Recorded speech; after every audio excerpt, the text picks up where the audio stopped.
Bonjour à tous, bonjour à toutes, je vous souhaite la bienvenue pour la tendance de la semaine du 21 au 27 septembre.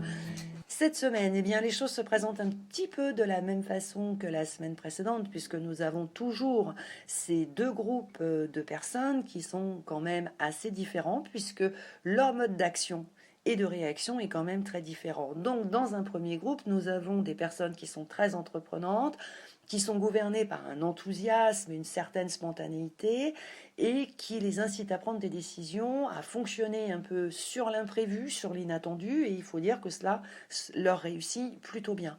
Et dans l'autre groupe, nous avons des personnes qui sont très accrochées à leur sécurité, à leur garantie, et aussi à un mode de pensée et d'action qui est plutôt ancien, mais qui a fait ses preuves selon elle. Donc ce sont des personnes qui pensent qu'il faut appliquer certaines règles, qui ont besoin de temps pour faire les choses et aussi besoin de s'organiser avant d'entreprendre quoi que ce soit. Donc on peut comprendre assez facilement que d'un côté, nous avons des personnes qui fonctionnent à l'imprévu, qui ne prévoient pas grand-chose, qui prennent des décisions dans l'heure, dans les 2 heures et même parfois dans la minute qui suit, parce qu'elles sont gouvernées par leur enthousiasme et aussi quand même, il faut le dire, des énergies plutôt positives.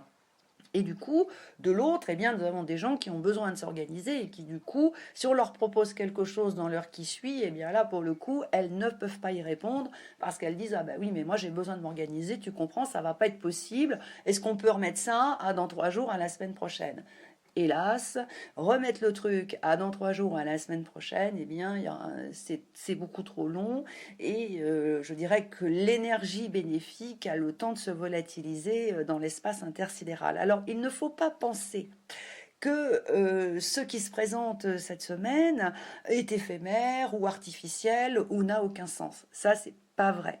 Nous avons quand même Vénus qui circule en Lion. Alors, Vénus, contrairement aux idées reçues, ce n'est en aucun cas une planète qui s'occupe exclusivement de la vie sentimentale, des sentiments et de l'amour. Pas du tout. Vénus est un sous-produit de Jupiter, donc par conséquent, c'est également une énergie de chance, d'opportunité.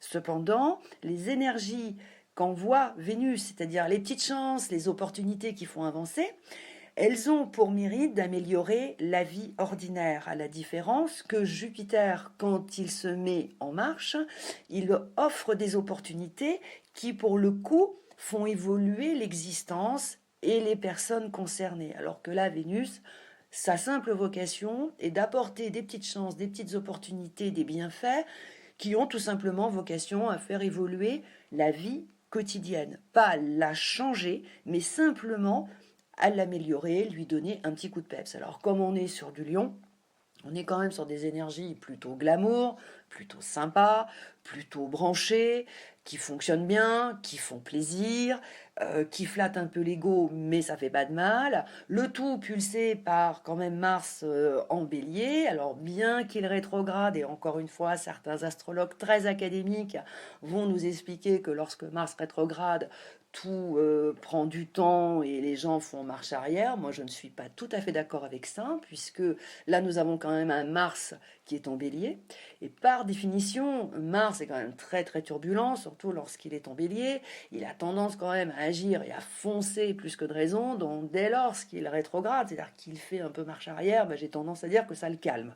Voilà. Donc Mars en Bélier, il est quand même un peu moins turbulent, il est un peu plus accessible, il est un peu plus pratique. Et du coup, il pousse notre petite Vénus, qui est quand même une énergie de chance et qui a quand même le mérite d'arranger un peu le quotidien, de lui mettre un peu d'imprévu, un peu de glamour, un peu de girly, et ça, c'est plutôt sympa.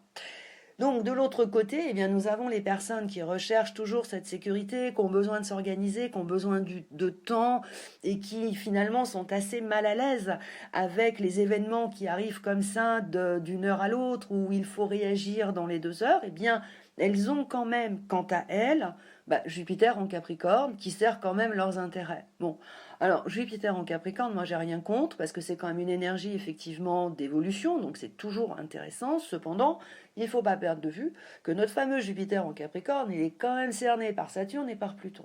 Pluton est une énergie collective, Saturne est une énergie individuelle, mais là pour le coup, c'est le temps. Saturne, c'est le temps, et Saturne aussi, c'est quand même un peu la misère, c'est un peu le dépouillement, on va sur l'essentiel. Donc, les énergies jupitériennes qui servent effectivement les intérêts des personnes qui ont besoin de garanties, de sécurité, de temps pour avancer et pour évoluer, oui, elles y trouvent leur compte avec Jupiter, mais il faut quand même pas qu'elles oublient que notre cher Jupiter, qui est déjà en Capricorne, alors bon, il est quand même plutôt lent pour se bouger, avec Saturne, ben, ça nous fait quand même des opportunités, certes, qui font évoluer, mais bon, ce sont des opportunités qui sont principalement orientées sur l'essentiel. Là, on n'est pas dans le glamour, on n'est pas dans le superflu, on est réellement dans ce qui est essentiel, ce dont les personnes ont besoin. Et ça ne va pas du tout plus loin. Donc, si vous faites partie de ces personnes qui estiment que leur évolution est très lente ou elle arrive au compte-gouttes et puis quand il se passe une évolution, elle n'est pas terrible, elle se centre exclusivement sur vos besoins et pas plus, ne soyez pas étonnés, mettez ça sur le compte de Jupiter en Capricorne. En revanche, il assure vos intérêts, il fait que, comme il est très prévoyant, du coup, il garantit effectivement votre sécurité, il vous apporte beaucoup de protection, mais effectivement, bon, côté mouvement, côté euphorie, côté distraction, côté plaisir, là, on n'y est pas. Mais enfin, on ne peut pas tout avoir. Donc, tout cela pour vous expliquer que, encore cette semaine, en fait, il faut savoir dans quel camp vous vous trouvez. Si vous êtes dans les personnes qui sont plutôt entreprenantes, qui ne sont pas en quête de sécurité, de garantie, mais que vous aimez avancer, vous aimez prendre des décisions, des initiatives, et vous aimez bien l'imprévu parce que ça vous grise et puis que ça vous motive aussi, eh bien là, vous bénéficiez des énergies de Vénus, effectivement, qui est en Lion, qui va vous apporter des petites choses sympas, mais ne lui en demandez pas plus non plus, parce que Vénus, elle, pour le moment, elle a vocation à améliorer votre ordinaire, que ce soit sur le plan professionnel, sur le plan sentimental ou relationnel.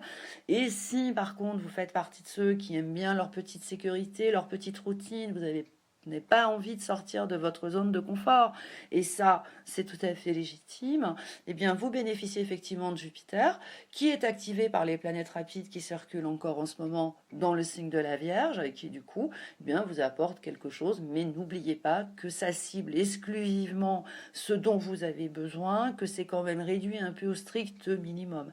À toutes fins utiles, pour vous donner quand même un peu la tendance de Jupiter en Capricorne, il faut savoir que en mars, lorsque nous avons eu cet événement collectif, le confinement, c'était quand même Jupiter qui était en Capricorne, qui était à la manœuvre. Donc ça vous donne quand même une idée. On est vraiment sur l'essentiel, se recentrer sur ce qui est très très important. Et quant au reste, ma foi, on verra ça beaucoup plus tard. Alors, pour le coup, nous aurons quand même une énergie d'évolution pour ces personnes qui ont besoin un petit peu de sécurité, de garantie. Elles l'auront. Nous aurons une petite bulle qui va se présenter en juin et en juillet 2021. Mais effectivement, nous n'en sommes pas là. Donc il faut pour le moment que l'on gère ce mois de septembre et cette semaine qui se présente plutôt bien. Nous avons aussi un autre petit événement qui peut quand même être sympa, qui va donner aussi du relief à notre chère petite Vénus en Lion dont je vous parle, c'est que nous avons le Soleil qui passe en Balance le 22 septembre à 13h31 très précisément. Alors, du coup, notre petit soleil en Balance, il va donner un petit peu de rayonnement, un petit peu d'harmonie, il va un petit peu lisser les aspérités, mais n'oublions pas que nous avons toujours notre Mars en Bélier qui circule et qui est en face. Donc, encore une fois, les personnes qui ont besoin d'une certaine quiétude, qui ne veulent pas trop que leur zone de confort soit perturbée, si elles sentent que c'est un petit peu stressé, si elles sentent que leur patron, leur chéri, leurs conjoints sont un petit peu impatients, ont tendance un peu à se mettre en mode bulldozer, vous soufflez un grand coup, vous allez prendre l'air, vous allez marcher un petit peu dehors, vous soufflez et vous remettez tout ça en perspective, vous dites que tout cela n'est pas bien grave, car n'oubliez jamais que dès lors qu'il y a une impatience, un élan un petit peu trop accentué qui vient du bélier, ça dure pas longtemps, ça dure 2 heures, 3 heures, et puis après les choses rentrent dans l'ordre. Ne vous inquiétez surtout pas, il faut pas vous formaliser. Si par cette semaine vous êtes un petit peu choqué, heurté par des hommes ou des femmes qui ont tendance un peu à partir au quart de tour, à monter un peu sur leurs grands chevaux, à faire preuve d'une certaine impatience ou parfois même dans le pire des cas à partir en claquant la porte. Restez zen, ne vous en formalisez pas, n'en faites pas une affaire d'État, ce n'est rien. Si vous laissez passer l'orage, je vous garantis que dans les 3 heures ou au pire le lendemain, et que vous n'en reparlez pas bien évidemment, tout ça sera effacé dans l'espace intersidéral. Voilà. Donc, que vous dire d'autre? Eh bien, peut-être une petite alerte que je vous mets le 24 septembre, car nous avons juste une petite opposition qui est provoquée par Mars en Bélier, qui va être opposé à Mercure en Balance. Donc, cette combinaison planétaire d'opposition va principalement heurter les personnes qui sont dans l'attente au niveau sentimental, qui sont dans l'attente d'une évolution, qui sont dans l'attente de quelque chose, ou que leur conjoint, leur amoureux prennent une initiative. Donc il faut quand même faire attention à ce que les mots ne dépassent pas les pensées, il ne faut pas faire preuve d'un mouvement d'impatience, il faut rester encore une fois assez zen aux alentours du 24 septembre, parce que Mars, Mercure vont un petit peu s'entrechoquer, mais je suis toujours très rassurante quand il y a une fracture, une petite rupture, un petit clash qui se provoque lorsqu'une opposition qui vient du Bélier de la Balance se forme, parce qu'en général ça se répare assez rapidement en faisant preuve d'une certaine compréhension, d'un certain détachement, en mettant la barre un peu moins haute, et les choses rentrent dans l'ordre très très rapidement, et surtout en ne réabordant pas le sujet qui a provoqué le conflit. Voilà, je vous souhaite une très très belle semaine, et si vous le souhaitez, vous pouvez me retrouver, Ariel, ainsi que Bérénice, Rosie Fleury, Isabelle et tous les autres membres de l'équipe au 08 90 37 04 70 pour l'audiotel et au 01 84 07 04 48 pour la CB. À la semaine prochaine.